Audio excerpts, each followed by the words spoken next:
Hey! Oh! 3, 2, 1. Oui, bonsoir.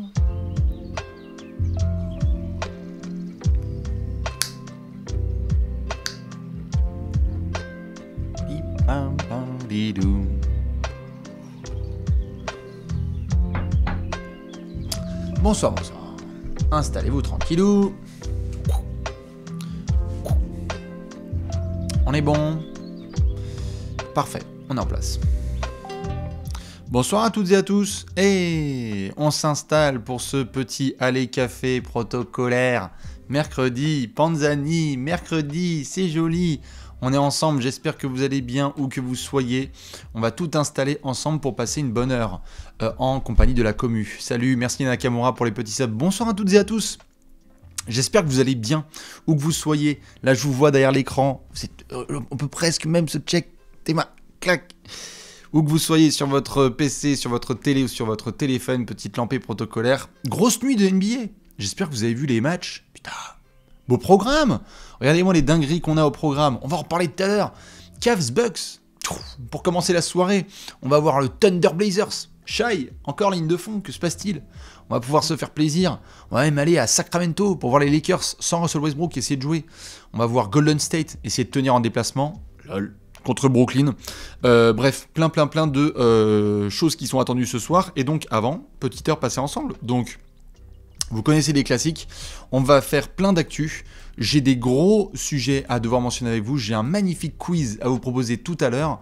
Bref, c'est la fin de l'année 2022 et on va pouvoir profiter de ça ensemble. Il va y avoir pas mal de aller café. Hein. Il va y avoir du temps de dispo. Donc voilà, parfois je ne le ferai pas à minuit. Parfois ce sera un peu plus tôt.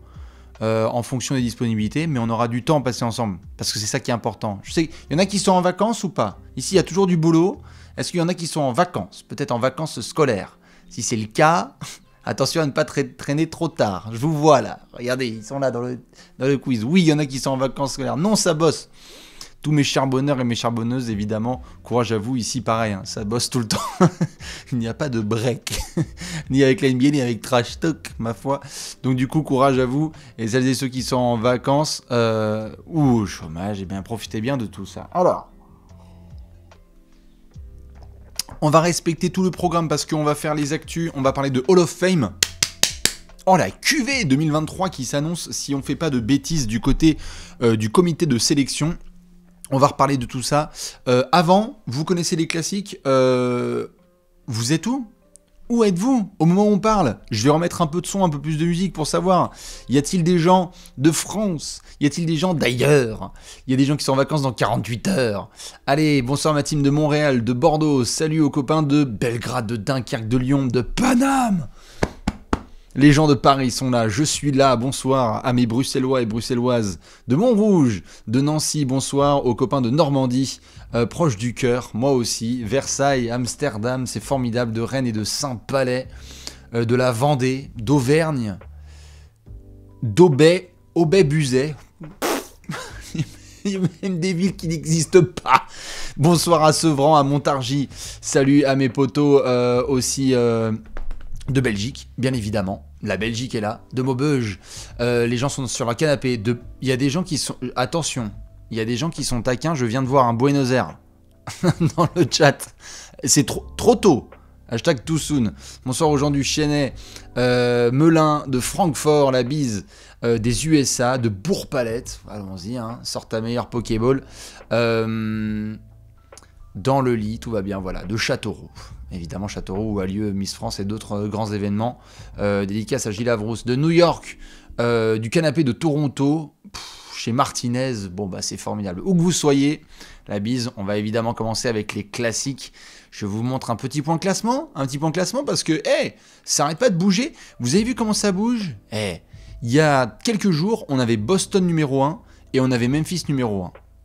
Eh ben regardez comment ça va vite, les Bucks ont repris la tête de cette conférence Est, c'est pour ça qu'il y a un match énorme dans une heure entre les Bucks et les Cavaliers, on suivra ça de très près dans le Rocket Mortgage Center de l'Ohio, avec un gros déplacement pour Giannis et toute sa bande, Boston évidemment dans le rétroviseur.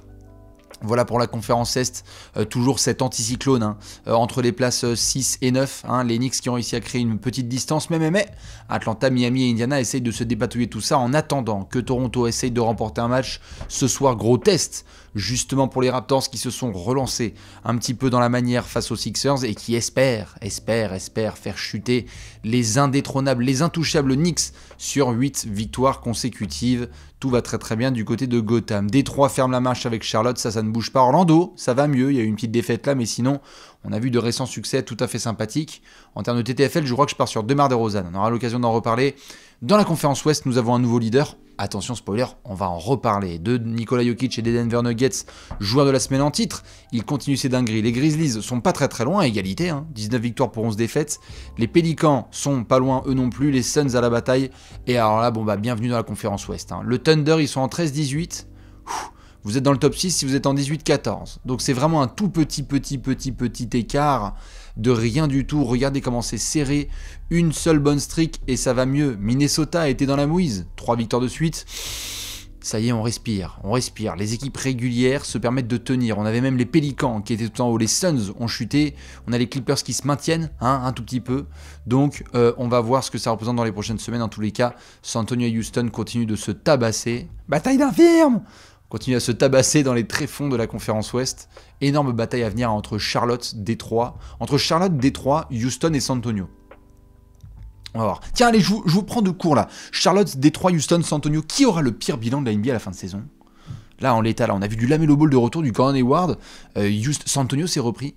Alors qu'il y avait une belle chute là, on a vu Houston aussi faire n'importe quoi. Là, Houston, ils se sont fait tabasser par les Spurs. C'était exceptionnel. Les Pistons aussi très fort. Hein. Ils n'ont pas Kate Cunningham, mais ça continue à se donner avec Bojan Bogdanovic et toute la clique. J'ai l'impression que San Antonio va faire un très bel effort. Lorsqu'il le faudra, hein, je le sens quand même. Peut-être pas non plus abuser au niveau des victoires, se permettre. Peut-être que Détroit aussi a une très belle chance. En tous les cas, les gens sont entre Détroit et les Spurs, justement. Je dois avouer que les Pistons, s'ils transfèrent Bojan Bogdanovic à la trade deadline, attention, on pourrait rentrer dans des hauteurs absolument historiques. Les Pistons qui pour le moment ont donc 25 défaites en 33 matchs joués. Voilà, hein, très bonne saison aux copains du Michigan. On va commencer ce Allez Café de la plus belle des manières.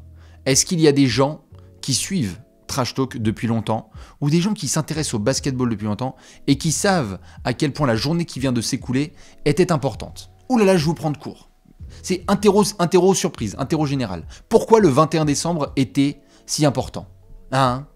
Qu'est-ce qui s'est passé? Oui, c'est l'anniversaire. C'est l'anniversaire du basketball. Alors par contre, les gens qui me disent salut Sébastien, ça va pas du tout aller. Hein. Sébastien. Moi, Sébastien. Hein? Moi, mon prénom Bastien. Magnifique, c'est le premier. C'est le jour du tout premier match, 21 décembre 1891. On souhaite un bon anniversaire au plus beau des ballons, évidemment au Dr James Naismith canadien qui nous a offert le plus beau des cadeaux, hein, le basketball, le panier ballon. Merci Joe pour le petit sub. C'était ce 21 décembre, l'anniversaire. Donc voilà, ayez toujours une pensée, notez-le dans votre agenda tous les ans, 21 décembre, 4 jours avant Noël, on a déjà notre cadeau. C'est beau. Du basket. Vous pouvez retrouver évidemment toute l'histoire à la fois dans cette petite merveille. Attention, mic drop. Dans ce petit livre qui s'appelle le plus grand livre de basketball de tous les temps selon Trash Talk. Voilà, je pensais pas faire un spot promo. Mais venez, vous pouvez revoir l'histoire du basketball là-dedans. Et vous pouvez aussi le retrouver évidemment sur le site de Trash Talk et sur nos réseaux sociaux. Donc obligatoire de faire une petite dédicace pour... Ouais, hashtag ad. Putain les enfoirés. C'est pas une pub, c'est de l'auto-promo.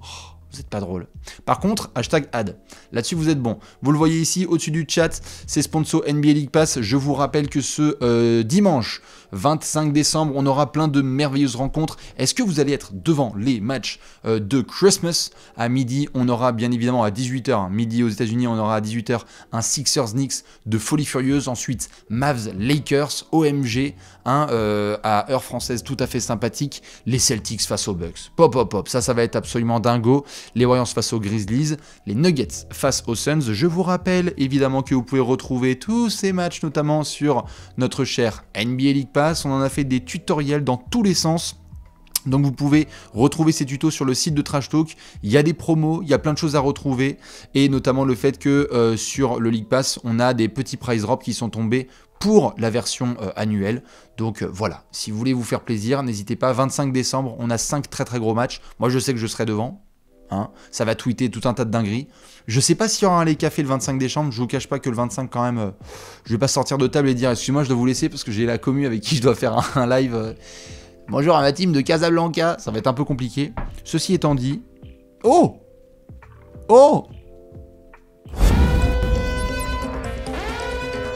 Alors excusez-moi, c'est une petite breaking, mais quand même. Est-ce que vous avez vu ce qui vient de tomber? Bah alors, mon pauvre Zion, qu'est-ce qui se passe? Il a léché une barre de métro ou quoi? Oh! Zion Williamson, ... il est rentré dans le Health and Safety Protocol. Oh non, pas le Health and Safety Protocol, fait chier. C'est encore le Covid. Eh, faites gaffe en ce moment. Hein. Je suis désolé, alors là c'est n'importe quoi ce début de live, mais je me permets, faites gaffe, hein, ça tombe comme des mouches. Hein. Moi il y a des copains dans l'équipe, là, courage, Julien et toute la clique, il y en a qui se chopent, là, il y a un truc qui traîne là en ce moment, là, je sais pas ce qui se passe, mais faites gaffe à vous. Hein. Ouais, il y a une grippe qui traîne là, de n'importe quoi en France. Petit point, faites pas les bolos avec Bibi. Faites attention en ce moment parce que ça traîne de partout. Et même aux États-Unis, là, on a eu Jimmy Butler qui, pareil, on ne sait pas s'il a pris des dingueries lors de son déplacement au Mexique. Il est out. Et Zion Williamson, pareil, ça rentre dans le Health and Safety Protocol. Donc faites attention, voilà, portez des masques. Moi j'avoue, j'ai repris l'habitude. Désolé pour vos oreilles, mais c'est la Breaking News, et en plus, Léonce, du coup, ça marche. Il marche, le module Breaking News. Bref, comme je vous le disais, NBA Christmas Day, on sera devant ces 5 matchs, et vous pouvez les regarder sur le NBA League Pass en HD et en replay pour faire tout ça, c'est absolument dingo, je le sais, il y a pu y avoir des petits soucis sur le début de saison, mais ça s'est réglé, je crois. D'ailleurs, je demande un peu l'avis là dans le chat, il y en a qui ont encore des petits soucis ou pas? Moi, c'est clean, hein. Les 2-3 premières semaines, ça a été, vous le savez, on en a parlé un peu tendu, etc. Mais là, pour moi, il n'y a plus aucun problème. Sur le League Pass, voilà, c'est mieux. Clean, c'est bon. Bon, très bien. C'est clean, parfait. On va dire que le démarrage était un petit peu compliqué. Voilà. Mais vous n'hésitez pas à foncer. Dans tous les cas, c'est classique. On est avec le NBA League Pass, et notamment ce dimanche, pour les matchs de Noël. Le tutoriel, il est sur le site de Trash Talk. Du coup, au niveau des actus, je voulais discuter avec vous parce que vous l'avez peut-être vu ce matin, et je voulais démarrer tout de suite là-dessus. Est-ce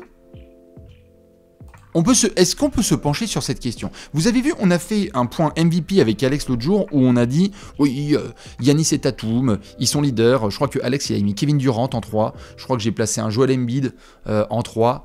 Et en fait, et si Nikola Jokic était élu MVP pour la 3e année consécutive? En fait, Alex, bah, l'autre qui dit, oh non, pas l'autre pingouin. Comment ça, le pingouin? C'est pas un pingouin, Nikola Jokic, si, c'est un pingouin. Nikola Jokic, là, le problème, c'est que les copains, on va dire quoi, en fait, si... Écoutez, si Denver est premier de la conférence Ouest, et que Nikola Jokic est à 25 points, 10 rebonds et 9 passes de moyenne à 60% au tir, on va faire quoi? On va dire faut changer? Ça craint comme argument quand même, non? Je trouve que c'est pas incroyable comme argument, quoi. Voilà. Ce n'est que mon avis, mais je pense que c'est pas non plus tip top. Mais c'est le vrai débat qu'on a lancé notamment dans la journée de ce mercredi. Vous savez quoi? Je vais lancer même le sondage. Allez, parce que vous êtes là en live et qu'il faut quand même lancer un peu la commune. Nouveau sondage. Mettre Jokic le triplé? Parce que ce serait un triplé. Hein. Oui, non. Ça va être formidable comme sondage. Hein. Vraiment le meilleur sondage de l'histoire. Je vous ai balancé votre avis un petit peu sur ce sondage. Il n'y a que 3 joueurs qui ont été MVP 3 fois de suite dans l'histoire de l'NBA. Bill Russell, Will Chamberlain et Larry Bird. Alors je vais prendre les 2 premiers. Bill Russell et Will Chamberlain. Rest in peace, my brothers. À l'époque, c'était un autre système de vote, évidemment, puisque ce sont les joueurs qui votaient pour leur père. Donc ça veut dire que les garçons, ils se rassemblaient, ils faisaient « c'est qui est le plus dominant, c'est qui est le plus dominant ?» En plus, il n'y avait que 9 équipes, maximum 13. Donc il y a eu dans les années 60, au tout début, Bill Russell, 3 fois de suite. voté par ses pairs. Et ensuite, Will Chamberlain, entre 66 et 68, je crois que si je dis pas de bêtises, 3 fois 8-8. Ensuite, il y a Larry Bird. Alors Larry Bird, on a beau avoir changé de système, on a beau avoir changé de conférence, on a beau avoir ajouté l'équipe NBA, le mec il a pris 1984-1986, il a dit tout le monde se tait. On avait les Celtics des années 80, des finales de malade mental. Regardez les finales de 84, regardez les finales de 86, regardez tous les records des Celtics à l'époque. Larry Bird, c'est le trompa. C'est le mec qui fait peur à toute la planète. Depuis, pas réussi. Michael Jordan, trop compliqué. Le Shaq, il en a qu'un. Tim Duncan, il en a 2, compliqué. LeBron, je crois qu'il en a 4 en 5 ans. Mais il n'a pas réussi à faire la triplette. Du coup, on se pose la question. Vous me dites non à 60%. C'est vrai que ça va être compliqué, parce qu'il va falloir tenir la distance. Et là, pour le moment, le Joker, il est premier de la conférence Ouest, avec donc ses 25 points, 11 rebonds, 9 passes et plus d'une interception à 62% au tir. Mais comme on l'a dit, c'est quand même bien serré cette affaire. Quelques petites défaites de Denver, et on va dire quoi? Bon bah désolé, tu laisses ta place. Tu laisses ta place à Ja Morant, Zion, Phoenix, Devin Booker, etc. C'est ça un petit peu le truc. C'est que j'ai l'impression que comme les 60% qui disent non, je ne dis pas qu'il ne peut pas l'être, c'est-à-dire qu'il a la possibilité de l'être, mais j'aimerais bien faire un point au All-Star Weekend. Et si All-Star Weekend Denver est encore premier et qu'ils ont créé un écart, faut faire gaffe. Mais c'est pas non plus comme s'ils avaient battu des équipes de ouf récemment. Voilà, ils ont battu Memphis, très bien, mais ils ont aussi su tabasser les mauvaises équipes, donc on va suivre le dossier Nikola Jokic.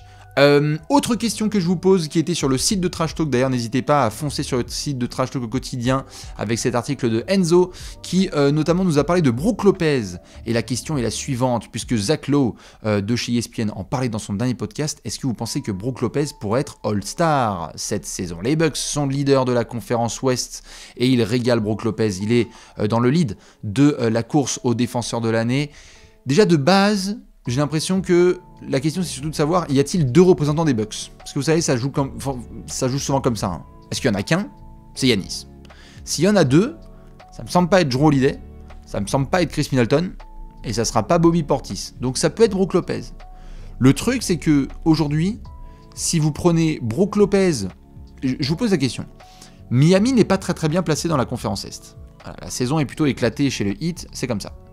Ceci étant dit, est-ce qu'on prend Bam Adebayo comme représentant du Heat, plus que n'importe quel autre joueur, pas Jimmy Butler, pas Kyle Lowry, pas Tyler Hero, etc. Bam Adebayo, plus régulier, plus fort des deux côtés du terrain cette saison, Bam Adebayo.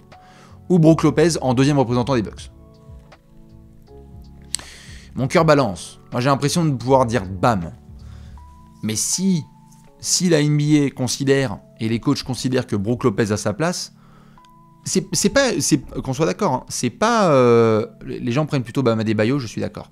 Ce n'est pas contre Brook Lopez, c'est juste que il faudrait qu'il soit un petit peu plus impactant, j'ai envie de dire, au scoring. Eh oui, je sais, ça fait chier, mais il est énorme défensivement.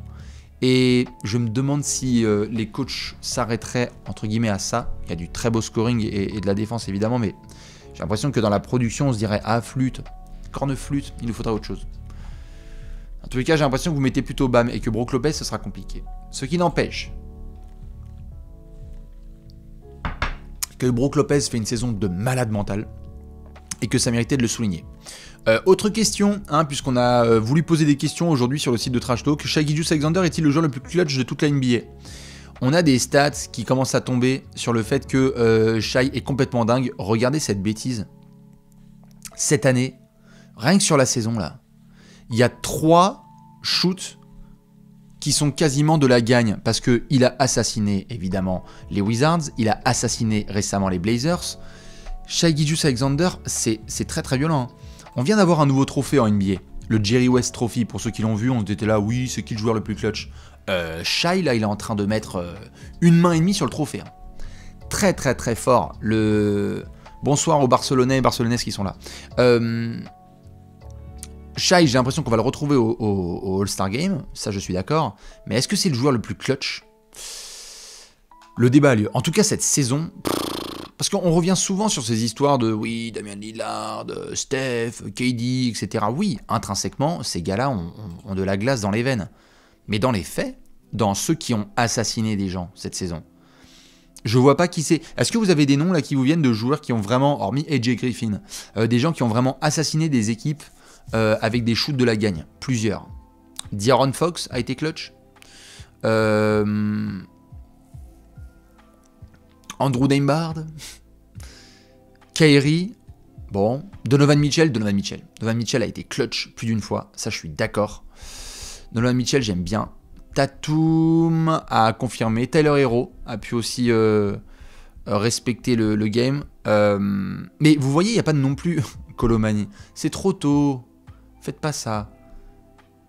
J'ai l'impression qu'il y a du lead très très clair pour Shai Gilgeous-Alexander. Mais en tous les cas, on surveillera la saison du crack du Thunder qui est attendu évidemment au All-Star Game. Autre évidemment interrogation qu'on se pose en ce moment, combien de points reste-t-il pour Monsieur LeBron James avant d'atteindre Monsieur Kareem Abdul-Jabbar? Prenez rendez-vous, hein, bien évidemment, autour de la fin février, autour de cette période, autour du All-Star Weekend. Allez, entre 20 et 30 matchs à jouer, entre 20 et 30 points à scorer, et regardez cet écart qui se réduit, 37 655 points en carrière pour LeBron, 38 387. Je préfère être clair, vous pouvez ne pas aimer LeBron, vous pouvez ne pas aimer les Lakers, vous pouvez ne pas aimer regarder les matchs à 5h du matin, je comprends. Si vous loupez ce moment, vous loupez l'histoire. Cette saison, on va voir un nouveau leader all-time en points marqués au basketball. Je dirais, en NBA. C'est absolument immanquable. Donc, on fera des updates tout au long de la saison parce que LeBron, tout sourire, certes, les Lakers, ça ne va pas du tout et on surveillera la trade deadline de Los Angeles, mais lui ira chercher monsieur Kareem Abdul-Jabbar afin de devenir le meilleur scoreur de tous les temps. Voilà, ça c'était un petit peu dans les petites news. Je termine le tour de l'actualité évidemment pour celles et ceux qui ne sont pas allés sur le site de Trash Talk pour vous dire que nous nous sommes posé la question avec Nicolas Michel de savoir qui. Oh oui, qui? Je vous pose la question, vous avez un seul bulletin, un seul. Et vous devez nous dire qui sera All-Star pour la première fois de sa carrière. On a fait plusieurs dossiers, Shai Gilgeous-Alexander, Tyrese Haliburton, Lauri Markkanen, De'Aaron Fox. Avec les Kings, nous avons Anthony Edwards et nous avons Monsieur Jalen Brunson. Alors d'autres garçons pourront évidemment débarquer, mais je regarde, je vais faire un sondage. Je vais faire, vous savez quoi? Vous êtes chaud, je vais faire un sondage. All-Star, point d'interrogation, je vais mettre SGA, Fox, Tyrese, Edwards et Markkanen. Allez, Markkanen. J'ai mis Markkanen, d'accord? Ok, me cherchez pas. C'est pas grave. Je veux bien voir l'avis un petit peu du peuple. Il y a le sondage qui est juste ici. Normalement, vous pouvez répondre.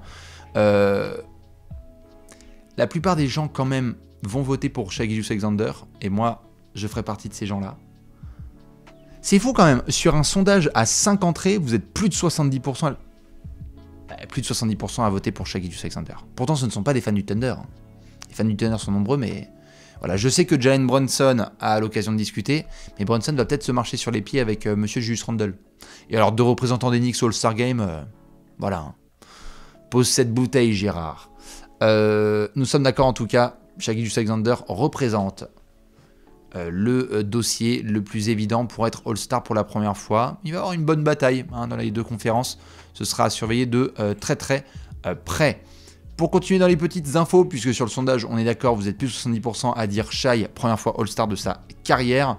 Je reprends un petit peu pour vous dire notamment que Paolo Banchero s'est exprimé sur le fait que lui, bah oui, il était lui aussi sûr et certain qu'il allait être drafté par les Rockets. Alors, Orlando a fait une très bonne pioche, hein. Il était invité sur le podcast de JJ Redick, The Old Man and the Tree, vous pouvez retrouver ça. Mais c'est vrai que c'était fou quand même quand on repense ce soir de draft. Il y avait des gens qui étaient en direct avec nous, là, parce qu'on avait fait la montée en température de cette draft. On était à la loterie, on se disait Jabari Smith, Chet Holmgren, Paolo Banchero. On se demandait ce qui allait se passer avec Orlando. Et Orlando avait vachement bien gardé ses cartes, hein. On était là genre, ouais, vous étiez là, magnifique. Quel moment! Ah bah le premier choix, c'est quand même un moment dont on se souviendra. On va voir la carrière de Paolo Banchero, mais la surprise qu'on a eue ce soir-là, parce que c'est pas comme si c'était un mec du top 8 qui devenait numéro 1, hein. Ça se jouait entre les trois.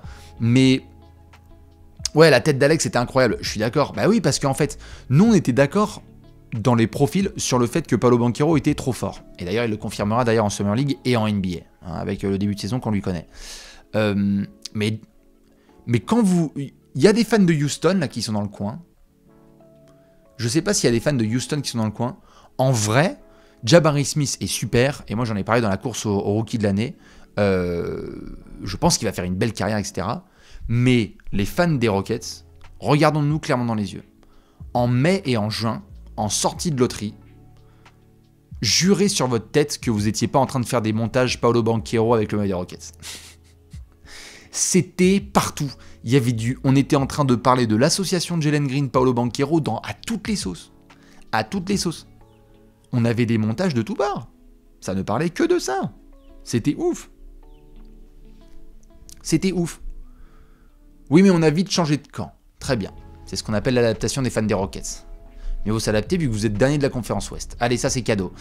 Du coup, voilà. Paolo Banchero, il s'est exprimé bien évidemment sur ce choix. On refera peut-être l'histoire dans quelques années en voyant ce que ça donnera. Petite info du côté d'Atlanta, vous l'avez peut-être vu. C'est cadeau, une balle perdue. Vous l'avez peut-être vu du côté d'Atlanta. Nous avons, bien évidemment, un nouveau patron à la direction des Hawks, Travis Schlenk. Au revoir, Landry Fields, bonjour. Il y a des gens qui sont suffisamment âgés dans ce chat pour se souvenir de Landry Fields avec les Knicks. La Linsanity, formidable.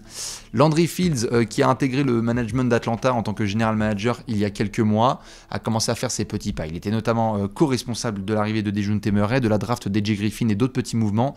Et bien Travis Schlenk, après 6 années de bons et loyaux services en tant que président des opérations basket, a laissé sa place à Landry Fields. C'est assez intéressant comme timing parce que, même si certains vont me dire « Frérot, enchaîne, on s'en bat les couilles », eh bien je préfère vous dire que non, on s'en va pas les couilles. Et c'est pas parce que ça concerne les Hawks. C'est parce que ça concerne la trade deadline. Lorsque tu changes de directeur des opérations basket, alors que dans 6 semaines, c'est la folie, attention. Attention John Collins. Attention, on va voir. Et c'est vrai que Travis Schlenk a été excellent, mais il va rester dans la franchise, il va donner des conseils à Bibi Tony Rester, le proprio. Mais je dois avouer que Landry Fields a un profil assez intéressant. Il est jeune, hein, il a 35 ans. Je crois que c'est un 88. S'il y a des gens de 88, l'année de référence, Nico Batum, etc. Je crois qu'il est aussi jeune, et donc du coup, ce sera intéressant à surveiller, parce que je l'ai tweeté, vous l'avez revu l'autre jour, avec l'histoire de la vente des Suns. Si vous avez un bon proprio et un bon management, vous pouvez dormir tranquille. Voilà. C'est pour ça d'ailleurs que les fans des Rockets... Non, vas-y, toi tranquille. Ça va, et 2 secondes. Ce soir, j'y vais doucement, ok? D'accord? On a dit pas de bastos gratuite. Surtout qu'il y a eu des progrès du côté de Houston, donc je les laisse.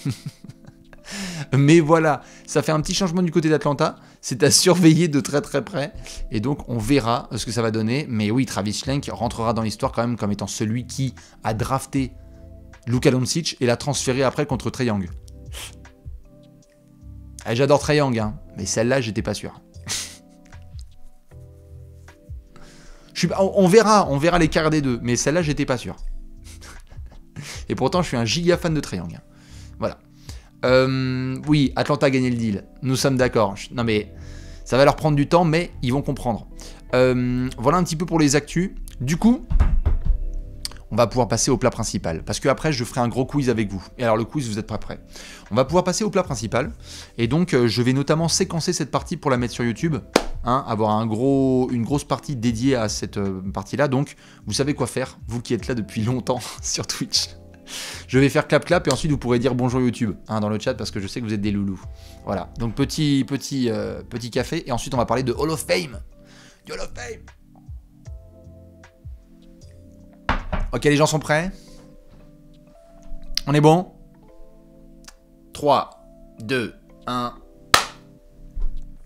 Et on va parler tout de suite du Hall of Fame 2023. Breaking news qui est tombé, bien évidemment. Coucou YouTube, on nous dit dans le chat. Mesdames et messieurs, regardez cette cuvée exceptionnelle qui est en train de se présenter pour le 12 août 2023. Tony Parker éligible, Dirk Nowitzki, Dwayne Wade, Greg Popovich et Pau Gasol notamment dans une cuvée légendaire. On en a parlé sur le site de Trash Talk. Regardez la dinguerie qui est tombée. C'est absolument... phénoménal, colossal, la cuvée qui pourrait se présenter, on va vous donner toutes les infos. Alors, chaque année, bien évidemment, nous avons le Hall of Fame qui ouvre ses portes. Chaque année, vous avez une cuvée, hein. Il y a des cuvées légendaires, on va y revenir. il faut préparer la cuvée suivante, la cuvée 2023. Et donc la cuvée 2023, autour du mois de décembre, on apprend quels sont les dossiers qui sont éligibles. C'est-à-dire, oui bonjour, j'ai coché toutes les cases pour pouvoir entrer potentiellement au Hall of Fame l'année suivante, donc en 2023. Et c'est là qu'on est arrivé sur les dossiers suivants. Regardez-moi cette merveille. Tony Parker, Greg Popovich, Dirk Nowitzki, Dwayne Wade, Pau Gasol et Becky Hammon, en plus des Sean Billups et compagnie, c'est magnifique, monumental ce qu'il peut y avoir en termes de QV. Je rappelle que la cérémonie devrait avoir lieu le 12 août 2023, donc le week-end du 15 août. Attention, hein, faudra ramener les mouchoirs. Moi, je sais déjà que ça va être niqué par le Hall of Fame, puisqu'on s'occupera évidemment d'une potentielle introduction de Tony Parker, le premier Français de l'histoire au Hall of Fame. De quoi on parle? Alors, je sais que des questions peuvent forcément venir, et j'en vois dans le chat. Il y en a qui me disent éligible. Comment ça éligible? Mais comment ça se passe? Comment ça se passe pour le Hall of Fame? C'est genre j'ai joué et puis j'attends, comme ça? J'attends? Non. Pour entrer au Hall of Fame, il faut déposer un dossier. C'est comme si vous êtes à la fac, vous voulez faire Erasmus, vous voulez avoir un appartement. Hein, vous n'allez pas juste toquer à la porte, il faut aussi avoir un dossier, hein, avec des pièces, voilà, déclaration d'impôt, mon cul, test sanguin, ADN, Covid, machin truc. Bref, pour entrer au Hall of Fame, il faut respecter certains critères. Et par le passé, un joueur, s'il souhaitait rentrer au Hall of Fame, il fallait qu'il attende, passe-partout, 5 ans après sa retraite officielle pour pouvoir être éligible au Hall of Fame. Récemment, en 2018, si je ne dis pas de bêtises, cette loi a été modifiée et il faut désormais attendre 3 ans, passe-partout, pour pouvoir rentrer dans le Hall of Fame. Du coup, voyons voir, si je vais par exemple sur la fiche en carrière de monsieur Tony Parker, et que je me dis, il y a combien de temps il a pu prendre sa retraite? Voyons voir. Tony Parker, dernière saison jouée, 2018-2019. Alors attends, si je sais compter 2019-2020, 2020-2021, 2021-2022. Oh my goodness. Ça fait 3 ans. Donc, Tony est ce qu'on appelle éligible. Ça veut dire qu'il peut rentrer dans la QV prochaine. Maintenant, ça ne veut pas dire que la QV, elle est déterminée, parce que c'est pas open bar, hein. On ne peut pas non plus mettre tout le monde dans une QV de Hall of Fame. Il y a un certain nombre de joueurs qui peuvent être introduits, et parfois, vu que c'est serré, on a des décalages. C'est pour ça que vous avez des first ballot, c'est-à-dire quand on n'arrête pas d'utiliser avec Alex l'expression first ballot Hall of Famer, c'est parce que c'est des joueurs, en fait, on voit le dossier, les mecs ils font « Oh putain, Kobe Bryant » ou Michael Jordan, ou Tim Duncan, ouais, vas-y, mets-le tout de suite dans le prochain Hall of Fame, s'il te plaît, parce que là, même pas le temps de checker le dossier, c'est bon, ça rentre. Mais il y a des garçons où parfois on est là genre... Attends, fais voir le... Merde, j'aurais pu... Voilà, fais voir. Alors, on dirait que j'ai préparé cette émission, mais pas du tout. Enfin, si, je l'ai préparé évidemment, mais on dirait que j'ai préparé les gadgets. Alors, fais voir. Oui. Dwight Howard, intéressant. Dwight Howard, alors voyons voir. Hein, joue en Chine. D'accord. Bon. Plusieurs fois défenseur de l'année. Ok, super. Et puis sinon, a emmené Orlando en finale NBA. Pas mal. Ok, qu'est-ce qu'on a d'autre? Ah oui, a frappé ses enfants avec une ceinture. Bon, c'est un peu moyen ça. Mais il y a des dossiers qui sont comme ça et qui sont plus compliqués que d'autres. Carmelo Anthony, par exemple, on en a parlé. Est-ce que Carmelo est un first ballot Hall of Famer? Moi, j'ai l'impression que oui. Mais pour d'autres, non. Et donc, du coup, on va avoir... oui, pardon, Taïwan. Il a joué à Taïwan, pas en Chine. Et donc, on va avoir des dossiers qui vont être plus ou moins éligibles, plus ou moins garantis first ballot. Lorsqu'on regarde cette QV, est-ce que vous voyez des personnes qui ne seraient pas first ballot Hall of Famer? Je veux dire, excusez-moi, Greg Popovich, Dirk Nowitzki, Dwayne Wade, Pau Gasol, Tony Parker, c'est du first ballot tout court. Je veux dire, si ça se trouve, ça y est, il n'y a même pas de place pour Sean Billups, par exemple. Vous voyez Sean Billups? Sean Billups, il a été MVP des finales. Sean Billups, il a fait une longue carrière en NBA. Il est champion NBA en 2004. Il a la tête des Pistons qui sont ultra convaincants. Et il attend son tour. Il attend. Donc du coup, je n'ai pas le chiffre exact de gens qui peuvent être intronisés. Mais ce qui est sûr, c'est qu'à partir du moment où tu es éligible, ensuite, on va étudier ton dossier. Et on va dire, ok, rendez-vous dans quelques semaines. Généralement, il y a un premier tri qui est fait en février. Et ensuite, l'annonce officielle qui est faite en avril. Mais en gros, vers février, vers le All-Star Weekend, on commence à avoir une idée de la QV. Et c'est là qu'on a l'annonce officielle de la QV 2023. C'est là qu'on sait ceux qui vont porter les fameuses blouses orange de Hall of Famer. C'est pour ça que prochainement, on pourrait avoir une annonce officielle qui va faire le tour des médias français, des médias sportifs et des médias d'une manière générale. Mesdames et messieurs, un Français, Tony Parker, Hall of Fame. Imaginez déjà la scène. Tony P qui monte les marches. Incroyable. Alors pour Tony Parker, évidemment, 3 ans depuis sa retraite. Certains ont posé la question concernant Greg Popovich. Il faut avoir été minimum 25 ans. Si vous êtes coach actif en NBA, il faut avoir été coach minimum 25 ans. Je vous propose de revenir 25 ans en arrière. 1997, à peu près. Tim Duncan débarque en NBA et un tout petit peu avant, il y a Greg Popovich. Voilà. Donc, 25 années, c'est à partir de la 25e année que tu peux être éligible et donc à la 26e année, 2023, que tu peux être intronisé. Voilà, si c'est assez clair, 2022 éligible, 2023 intronisé. Vous voyez la différence? Donc Tony Parker, 2019 retraite, plus 3 ans ça fait 2022, 2022 éligible, 2023 intronisé.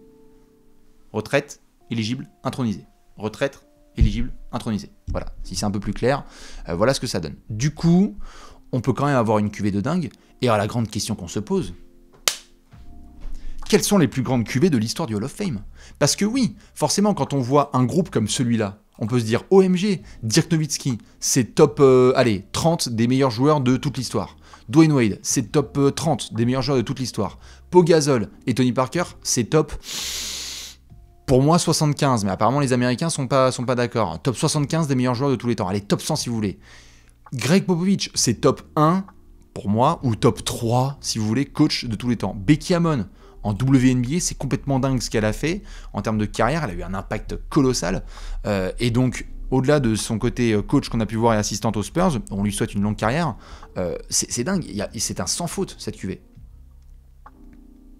Donc, c'est une cuvée, oui, qui est tout à fait européenne. Donc Dwayne Wade, qui peut-être est né en Espagne ou en Italie. Hein. Mais c'est vrai qu'entre Dirk, Tony et Pau Gasol, c'est l'excellence à l'européenne qui rentre le fame. Ça sera un moment incroyable. En plus, Tony et Pau Gasol, vous vous rendez compte? Tony et Pau Gasol dans la même cuvée? Villeneuve d'Ascq. Tony et Dirk. Dirk et Pau Gasol. Dirk et Dwayne Wade. 2006, 2011. Bref, du coup, on va se pencher sur des petites photos que j'ai présélectionnées. Est-ce que vous êtes capable, évidemment, de me dire qui sont les 3 joueurs de cette même cuvée? Regardez comment ils sont. Regardez comment chaque a l'air petit. Salut à ceux qui nous rejoignent maintenant. Regardez cette cuvée de 2016. Les Dalton exactement. Allen Iverson tout à gauche. Shaquille O'Neal au centre. Et Yao Ming à droite. Non mais regardez la différence de taille entre Yao Ming et Allen Iverson. C'est incroyable. Vous pouvez vous refaire cette cuvée, elle est magnifique, elle est exceptionnelle, la cuvée de 2016 avec Allen Iverson, notamment qui a un speech mémorable, qui est en larmes, qui n'arrive pas à se contenir, le Shaq qui fait des punchlines dans tous les sens, et Yao Ming, très respecté et vénéré, qui a monté les fameuses marches de Springfield. Ça, c'était une exceptionnelle cuvée, bien évidemment. On en a une juste ici. Oh là là, mesdames et messieurs, bienvenue en 2009. 2009, Michael Jordan, John Stockton, David Robinson. En termes de speech, on est tout en haut. David Robinson, le pasteur. Formidable pasteur qui a fait évidemment le speech le plus émouvant possible et le plus court. Il n'avait que 5 minutes parce qu'il fallait laisser toute la place à Jojo et ses Jordanettes. John Stockton, magnifique, qui était dans la même cuvée. Regardez ça. On a un des 5 meilleurs de tous les temps, un des 1 meilleur joueur de tous les temps et un des 10 meilleurs pivots de l'histoire. C'est quand même dingue. je sens qu'il va y avoir de la hate dans le chat là. Je sens, voilà, regardez-les. regardez-les. Il y en a qui vont mal le prendre là. Dans tous les cas, oui, on a une très très belle cuvée qui a eu lieu en 2009. Et donc on était obligé de la mentionner avec Michael Jordan, David Robinson et John Stockton. Évidemment, les 3 sont de la Dream Team de 1992. On a une jolie petite fournée en 2010, si je ne dis pas de bêtises, avec Scottie Pippen et Karl Malone. Je vais y revenir, bien évidemment, avec le détail de chaque cuvée. On a 2018, un très très beau flambeau qui a été partagé. Ray Allen, Steve Nash, Grant Hill, Jason Kidd. Ça, je peux vous dire que sur un terrain de basket, c'est énorme. On peut faire un top 4 tout à fait sérieux avec ces 4 garçons. Et puis, on a bien évidemment la classe de 2020. C'était assez particulier parce que Vous vous souvenez ce qui s'était passé, hein? On était en mode Covid, etc. Et puis on venait de perdre Kobe. On a quand même Kobe Bryant, Tim Duncan et Kevin Garnett. Donc 2 joueurs du, pour moi, top 10 all-time et en fait top 15 sans débat. Un autre joueur en Kevin Garnett qui est top, top 40, top 50 all-time. C'était monumental. Donc on a du 2020, du 2018, du 2010, du 2009 et du 2016. Je fais juste un petit tour sur chaque classe depuis le début des années 2000, comme ça vous donne une petite idée. Alors en 2000, on a eu du Bob McAdoo, bon, c'est pas mal du tout, mais on va commencer à monter. 2002, Drazen Petrovic et Magic Johnson, ainsi que les Harlem Globetrotters et Larry Brown. Ça, c'est assez énorme. La QV de 2002, on n'en parle pas assez. 2003, magnifique. Meadow Lark Lemon, contributeur. Évidemment, les Harlem Globetrotters, on a Earl Lloyd, le premier afro-américain à avoir joué en NBA. Robert Parrish et James Worthy, eux aussi des logiques Hall of Famer de l'époque Celtics-Lakers. On est arrivé ensuite en 2004 avec du Clyde Drexler, du Maurice Stokes et du Jerry Colangelo, énorme contributeur dans l'histoire du basket américain. 2005, petite QV, gentiment. Mais on est revenu en 2006 avec du lourd. Charles Barkley, Joe Dumars et Dominique Wilkins. Allez vous faire évidemment le discours de Charles Barkley Hall of Fame. C'est une pépite. 2007, tout à fait sympathique, Phil Jackson qui débarque en tant que Hall of Famer, en tant que coach, bien évidemment. 2008, Pat Ewing, Hakeem Olajuwon, Pat Riley, Dick Vitale. On oublie un petit peu trop 2008, à quel point c'était vraiment énorme, puisqu'on a un des meilleurs pivots de tous les temps, un autre des meilleurs pivots de tous les temps, un des meilleurs coachs et general managers de l'histoire, Pat Riley, et un des plus grands commentateurs de tous les temps, Hakeem, Pat Ewing, Dick Vitale et Pat Riley. 2009, je vous en ai parlé à l'instant, John Stockton, Michael Jordan, David Robinson et quand même Monsieur Jerry Sloan, le coach du Jazz qui est rentré lui aussi Hall of Fame. Je vous ai parlé de 2010, elle est particulière parce qu'il y a Karl Malone, Scottie Pippen, mais il y a aussi la Dream Team de 92 avec un petit speech donné par Magic Johnson avec Larry Bird. C'était tout à fait sympathique. 2011, les larmes de Dennis Rodman dans son magnifique costume avec Chris Mullin et Arvydas Sabonis. On a eu bien évidemment Gus Tatum qui était légendaire avec les Harlem Globetrotters. 2012, Don Barksdale, les Redheads. On a Reggie Miller qui débarque. On a évidemment des garçons de légende, Ralph Sampson, Jamal Wilkes. L'année suivante, Gary Payton qui affirme que c'est le plus grand trash talker de tous les temps, sur le podium à côté de Bernard King qui était notamment là et monsieur Rick Pitino, Oscar Schmidt, légende du scoring du côté du Brésil. 2014, Mitch Richmond, David Stern en tant que contributeur, Saruna Smartionis et Alonzo Mourning, tout à fait sympathique. Dikembe Mutombo pour continuer sur les pivots avec Spencer Haywood et du John Calipari avec Dick Bavetta. Ça, je sais que les fans des Kings ne seront pas tout à fait d'accord. Ensuite, 2016, je vous en ai parlé, Allen Iverson, Yao Ming, Shaquille O'Neal et quand même Cheryl Swoops. Pour celles et ceux qui connaissent l'histoire de la WNBA, c'était évidemment une légende absolue. On a enchaîné en 2017 avec enfin la libération pour Tracy McGrady, Jerry Krause qui est venu petite cuvée et un Nick Gallis légendaire sur le basket européen. 2018, je vous en parlais, Jason Kidd, Ray Allen, Grant Hill, Steve Nash, un petit Dino Radja aussi qui est là avec Rod Thorne, l'ancien directeur de la NBA ou co-directeur de la NBA et Tina Thompson, légende de WNBA. Et puis on est arrivé en 2019 avec du Vlad Divac, du Bobby Jones, du Sidney Moncrief et du Paul Westphal, bien évidemment. Et les dernières cuvées, les voici. Kobe, Tim Duncan et Kevin Garnett en 2020, je vous en parlais à l'instant. Un Patrick Baumann aussi qui a dirigé, si je ne dis pas de bêtises, la FIBA. Et 2021, cette grande cuvée. Du Chris Bosh, du Tony Kukoc, du Paul Pierce et du Ben Wallace avec Chris Webber. Et Monsieur Bill Russell en tant que coach qui nous a quittés par la suite. 2022, c'est la dernière cuvée. Manu Ginobili, Tim Hardaway, Lou Hudson, George Karl et d'autres légendes comme Lindsay Wallen. Voilà un petit peu pour ces cuvées. Du coup, quand je vous remets tout ça, selon vous, quelle est la plus grande cuvée moderne du Hall of Fame? Est-ce que vous êtes plutôt sur, je vous les remets sous les yeux, sur du 2016? Est-ce que vous êtes sur du 2009? Est-ce que vous êtes sur du 2010, du 2018 ou du 2020? Je regarde un petit peu ce que ça dit dans le chat. J'ai l'impression que 2020 et 2009 sont à la bataille et je vais faire justement un petit sondage en ce sens.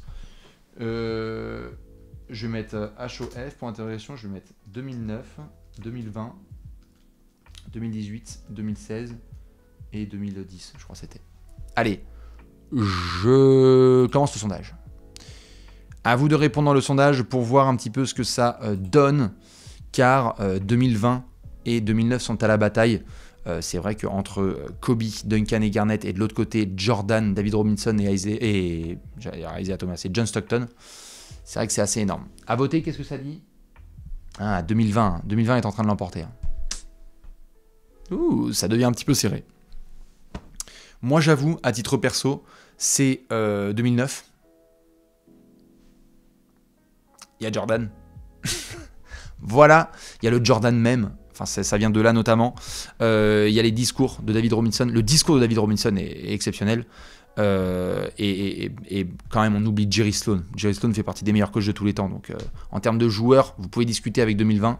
Mais quand même. En tout cas, le chat dit plutôt 2020. J'entends. Il y en a qui me disent, il n'y a que des jeunes ici. Bouh, vous respectez pas les anciens. Non, mais c'est sûr que Kevin Garnett, Tim Duncan et Kawhi Leonard, ça parle à un peu plus de monde. Vous vous rendez compte? Ça y est, là. Vous avez élu 2000... Vous avez élu 2009? Non, c'est 2020. C'est 2020 qui l'a emporté. Allez, je vous laisse ça.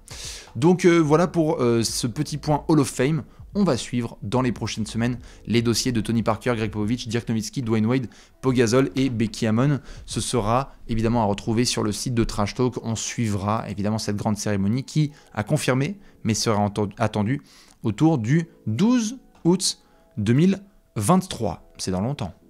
Demain, c'est loin. Vous avez été sage. Est-ce que vous voulez faire un quiz? Ah. Oui. J'ai un quiz un peu plus facile pour vous. Il était hardcore le dernier. Oh là là, il y en a qui étaient là lundi soir. En à chier. Hein? Je vais vous proposer un super quiz et je vais vous expliquer tout de suite ce que ça donne. Oh. Depuis l'an 2000, nous avons eu les meilleures saisons au scoring, les suivantes. Qui a fait les meilleures saisons au scoring depuis l'an 2000 jusqu'en 2019? Qui a pu mettre 2800 points avec le maillot des Lakers? Je vais vous envoyer le lien tout de suite, parce que je sais qu'il y a des joueurs et des joueuses, il y a des grosses saisons évidemment de légendes. Voilà, il y en a qui me disent easy, très très bien. Il y a aussi du barbu, j'imagine, du côté de Houston. On va avoir des garçons peut-être, des cousins entre Toronto et Orlando. On va avoir tout un tas de choses. Donc je vous balance tout de suite le lien dans le chat. Je vous remontre un petit peu l'intitulé pour que vous puissiez comprendre. Blablabla, pendant que je renvoie le lien. Est-ce qu'on peut nommer les joueurs de NBA qui ont une des 100 meilleures saisons au scoring depuis 2000 et jusqu'en 2019? Il y aura peut-être du Carmelo, il y aura peut-être du Iverson. Attention à ne pas trop spoiler. Autant il y a des évidences, autant il y aura des garçons avec qui ce sera un petit peu plus compliqué. Du coup, vous connaissez les classiques. Si vous voulez pas vous faire spoiler, vous coupez le son. Si vous voulez entendre quelqu'un galérer en direct, allez-y. Et nous, on va pouvoir commencer dans 10 petites secondes. Allez, je renvoie le lien une dernière fois. 10, 9, 8, 7, 6. Merci Touristec pour le sub. 5, 4, et 3, et 2, et 1, et c'est parti. Alors, qu'est-ce qu'on a? Les Lakers. Bon, bah, et Kobe doit en avoir 2-3, non? Ouf, il en a 10. Harden. Ouf, il en a 7. Iverson. Ouf, il en a. Durant. Bam. Orlando. McGrady. Thunder. Westbrook. Boom. Cavaliers. LeBron James. Ah, ça commence à remplir. Il y en a 45 sur 100 là, on est pas mal. Miami. Dwayne Wade. Les Detroit Pistons. Oh, là il va y avoir une colle. Je veux bien voir si tout le monde va avoir. C'est Jerry Stackhouse? Boom, au tout début des années 2000, Jerry Stackhouse, il fait une saison de malade avec les Pistons de Detroit. Golden State, Steph. Washington, Bradley Beal. Arenas. Ouais, c'est vrai qu'Arenas, il en a 2-3. Boston, dehors du Paul Pierce. Du Isaiah Thomas. Bien sûr. Le Thunder de Paul George. Bien sûr. Les Mavs de Dirk Nowitzki, peut-être. Ah oui, le Dirk, il a bien scoré comme il faut. Les Lakers de qui? Les Lakers de Shaquille O'Neal, peut-être? Bien sûr. Les Nuggets de Carmelo Anthony. Melo, il y a du gros scoring. On oublie un petit peu trop à quel point il a été énorme. Les Pélicans de qui? D'Anthony Davis, peut-être? Ouais, il y a de la belle saison. Les Charlotte Hornets de Kemba Walker. Putain. Les Spurs de Tim Duncan. Eh ben, ma foi. Allez, on devrait finir ça, là. Eh, pas de déconnade, hein. Amaris Stoudemire? Oui. Les Raptors de DeMar DeRozan ou Vince Carter? Bien sûr, Vince Carter, il est là. Les Blazers de Damian Lillard. Oui, monsieur. Les Wolves de Kevin Garnett. Les Wolves de Karl Anthony Towns. Oui, monsieur. Les Warriors de Klay Thompson. Les Warriors de Monta Ellis. Les Warriors de Corey Maggette. Les Warriors de Baron Davis. Les Warriors de Anton Jamison. Ah, je pense qu'il y en a qui pourraient peut-être galérer avec Anton Jamison, quoique. Michael Redd. Boom. À Milwaukee, c'était bien. Les Bulls. Les Bulls de qui? De Derrick Rose? Ouais, il a mis plus de 2000 points, Derrick Rose, hein, sur une saison. Les Bucks de qui? Antetokounmpo. Oui. Allez, il reste que 6 noms. Les Wolves à 2000 points. Wiggins. Oh, comment ça, Wiggins, il en a eu? Oh, Kevin Love. Waouh, Kevin Love. Allez, il reste que 4 noms. On va faire ça en un temps record. Les Kings de Chris Webber. Les Kings de Peja Stojakovic. Oui. Les Sonics de Ray Allen. Les Clippers de Blake Griffin. De Elton Brand. Et les Kings Pélicans de Ron Artest. De Bonzi Wells. De Vlad Divac. De Mike Bibby. Ah, je vais craquer sur le dernier, là. De DeMarcus Cousins. Ouais. Ouais. C'est réussi. Ding, ding, ding, ding, ding, ding, ding. Alors, je ne sais pas si vous l'avez tous fini. Je vais attendre un petit peu, évidemment. Je donne à chacun le temps d'eux. Il n'y a pas d'immense surprise non plus. Hein. Je veux dire, les pièges... Oui, je viens d'apprendre l'existence de Michael Redd. Michael Redd, formidable papa de gauche. Hein. Il est où, Michael Redd? Il doit être là dans le coin, là. Michael Redd. Formidable papa de gauche du côté des Bucks au début des années 2000. Il y a des matchs complètement dingues de Michael Redd. Évidemment, au scoring, ce sont les années avec Andrew Bogut aussi un petit peu. Et puis, juste avant Andrew Bogut, ce sont des années pas faciles. On a des garçons, Anton Jamison, énorme scoreur. Regardez, il est casé entre 2 saisons de Dwayne Wade, hein, Anton Jamison. Avec les Warriors, les petits flotteurs, un des rois du flotteur. C'était complètement fou. Ça, c'est du beau travail. On a eu qui d'autre? Kevin Love, hein, putain, mine de rien, hein, avec les Wolves. Hein, il a tapé les 2000 points. Michael Redd qui a fait la Redeem Team, tout à fait, avec Team USA, bien joué dans le chat BSK7. Amaris Stoudemire, on oublie trop Amaris Stoudemire, à quel point c'était un monstre sacré. Il y a de la saison à plus de 2000 points. Chez les saisons à plus de 2000 points, la plus grosse anomalie, c'est Jerry Stackhouse, qui nous fait un truc à quasi 30 points de moyenne au tout début des années 2000. Jerry Stackhouse, ouais. Jerry Stackhouse, qui, pour celles et ceux qui n'ont pas l'anecdote, hein, vous pourrez taper Jerry Stackhouse lancer franc ou free throw. C'est le joueur qui accentuait le plus ses lancers francs en se baissant au maximum parce qu'on lui avait appris ça quand il était plus jeune. Et donc du coup, il pliait les genoux. C'était assez flippant à regarder. Qui d'autre qui a fait des grosses saisons là? Isaiah, hein. La saison d'Isaiah avec Boston. Le mec, il est entre Kobe, Iverson, Harden et LeBron. Bah, c'était ça le phénomène. Hein. Isaiah 2017. Paul George Thunder, hein, top 3 MVP. Ça, c'était tellement dingue. Le bon Paul Pierce du début des années 2000 aussi. Le bon gros Shaq du début des années 2000. Le bon Anthony Davis de New Orleans. Kemba Walker. Hein. Le Kemba Walker titulaire du All-Star Game avec les Hornets, c'est lui. Hein. Et Bradley Beal. Voilà, qui apparemment mérite 7 milliards de patates avec tout ça. Bref, bravo à ceux qui ont fait 100%. On a remis les choses dans le droit chemin avec du 100% de réussite.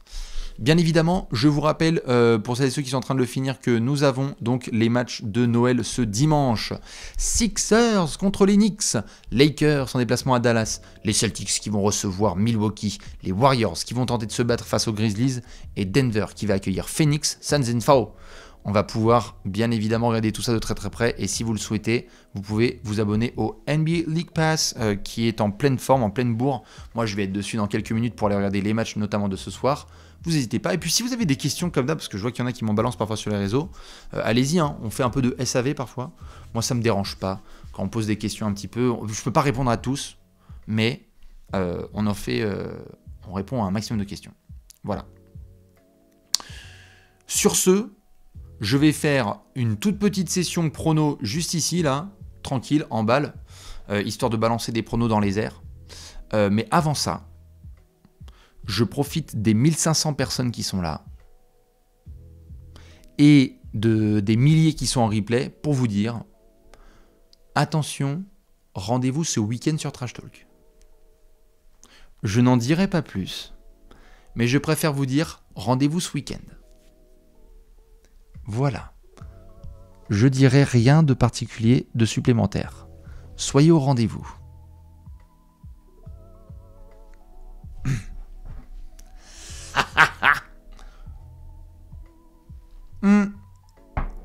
On va faire les petits pronos. Allez, Cavs Bucks. Cavs Bucks. On va partir sur... Ah, l'addition, c'est la semaine prochaine. Excellente suggestion dans le chat. L'addition, on est en train de voir avec Simon. Ce sera jeudi prochain, je crois, le 29. On vous redira ça sur les réseaux. Bucks Cavs. J'ai l'impression que Cleveland est capable de faire une dinguerie. Je sais pas pourquoi. Les Bucks sont trop forts, mais j'ai l'impression que les Cavs peuvent faire une dinguerie. On va voir. Philly contre Détroit. Philly. Atlanta contre Chicago. Chicago. Comme dirait Nate McMillan, on a l'impression que les Bulls vont venir avec le couteau entre les dents. Heureusement, parce que s'ils viennent avec un ballon, vu comment ils jouent en ce moment, ça va être un peu de la merde. Boston contre Indiana. Boston. Brooklyn contre Golden State. Kyrie ne joue pas, je crois. Et Golden State essaye de jouer. Donc, en déplacement, vous savez ce que ça donne avec Golden State. New York contre Toronto. New York contre Toronto, je crois que c'est mon match préféré de ce soir. Encore une défaite pour les Raptors. Encore une victoire pour les Knicks. Ou l'inverse. Fin de la streak. On verra. Je vais dire Toronto. Allez.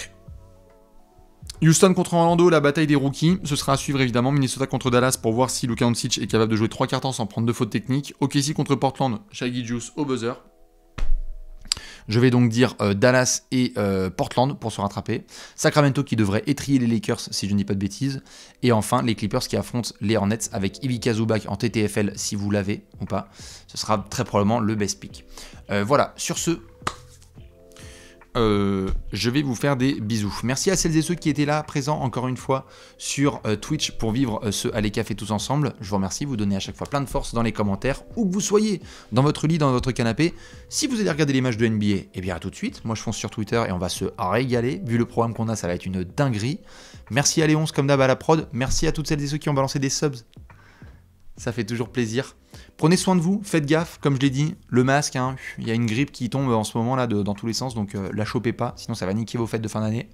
Protégez-vous, Zion Williamson est dans le Health Safety Protocol, nous on se retrouvera bientôt évidemment devant la caméra, et rendez-vous ce week-end sur Trash Talk. OMG. Voilà, allez, bon dodo à ceux qui vont se coucher, et on se retrouve tout de suite sur Twitter pour parler de NBA, à ceux qui vont regarder les matchs. Des bisous, à la prochaine, ciao.